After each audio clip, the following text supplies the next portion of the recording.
I bid you welcome. I welcome you to my house. Welcome to my house. Welcome to my home. Hello horror hounds, welcome to my horror house and welcome back to another Monster Monday. This time 1964's Mothra versus Godzilla. Ah, Mothra. Masura, Masura.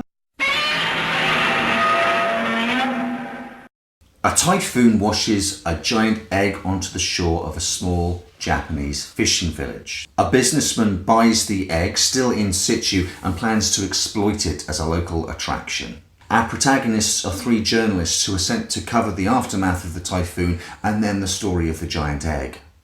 It transpires that this is a Mothra egg. And so the world of Mothra from 1961's film Mothra is folded into the Godzilla universe with all that entails. Infant Island, her home, and especially the Shobijin. They are tiny female twins, also known as the Mothra fairies. They're essentially envoys for Mothra and can communicate with her through song. The Shobijin beg for the return of the Mothra egg to Infant Island, and our journalists try to sway popular opinion and force Happy Enterprises to return the egg. Then we find out that the typhoon had also washed Godzilla ashore and buried him under tons of sand on the beach. When he breaks free, he's completely discombobulated and immediately begins to rampage. The journalists travel to Infant Island and ask Mothra to intervene to help defeat Godzilla. Meanwhile, on the mainland, Happy Enterprises are heating up the egg in an effort to speed up the hatching. The stage is set for Mothra versus Godzilla. Mothra, of course, essentially a giant moth, and on paper you can't really conceive how much of a fan favourite this particular monster would become. She is a firm favourite in our household. We get a chance to see a lot of her species' life cycle in this film. We see the egg, the larvae form, and of course the fully grown Mothra. She's a benevolent force, and there is just something about her that audiences have warmed to over the decades.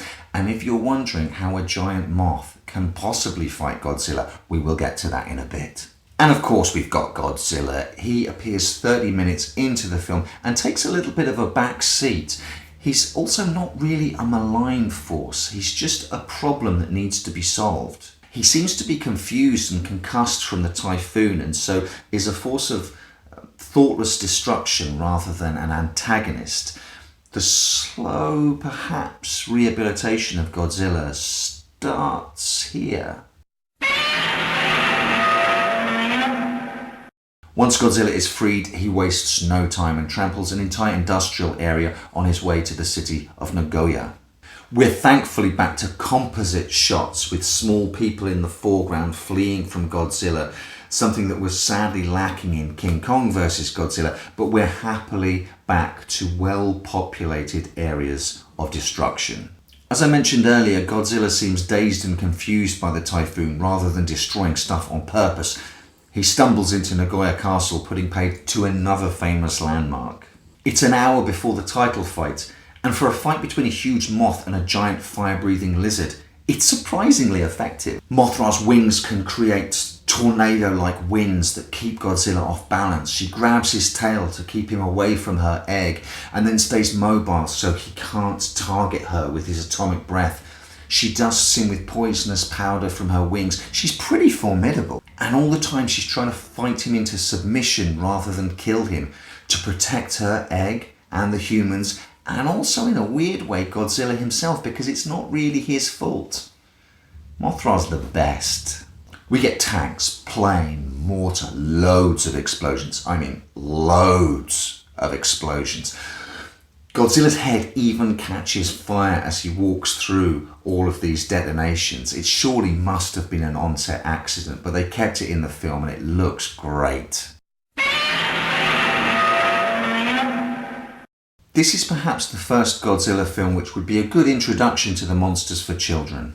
There are no weighty themes of Japan's recent past and meditations on weapons of mass destruction. Yes, Mothra's Paradise Island has been turned into a wasteland by nuclear testing, and sure, the film alludes to the exploitation of the natural world by big business, but that won't stop kids, and big kids, enjoying the giant eggs, singing fairies, falling in love with Mothra and cheering as she, and then later her larvae, fight Godzilla.